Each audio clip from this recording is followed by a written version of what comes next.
Right now, as we start to look at the end of summer, it's important to remember to continue to stay safe when it's hot and sunny outside. Don't say the end of summer quite yet. I'm not done yet. Michael Sobek is joining us live from the Marquette Fire Department to hear what first responders recommend that you do to stay safe when the day is at its hottest. Good morning, Michael.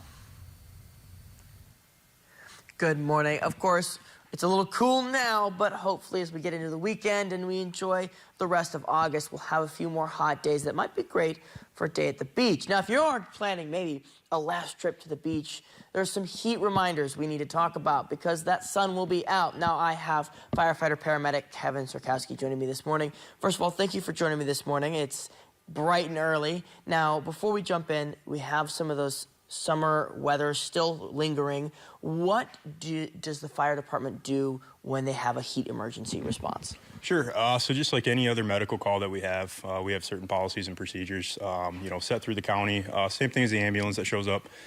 So we have certain treatments that we do. We have certain resources that we could, whether it's giving patients IVs, cooling them down, stuff like that. So there's all different types of protocols that we'll be able to follow, just to be able to treat whether it's, heat cramps, heat exhaustion, heat stroke, stuff like that. Now, say it's a humid day. Does the humidity typically have a higher chance of having more heat-related emergencies than a dry day? Or is it overall just if it's hot, it's hot? Yeah, you could definitely see it from the humidity itself, too.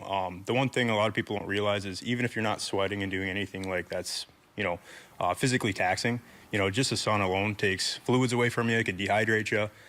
So depending on what you're doing, if it's humid, if it's dry, when it's really, really hot, that's when we usually start seeing those issues. And it could be if somebody's just hanging out at the beach.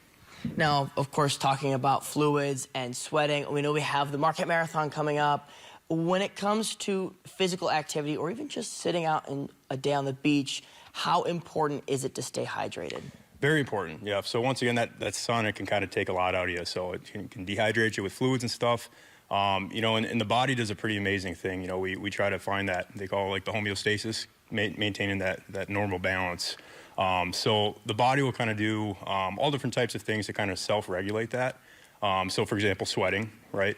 That'll kind of keep the body cool.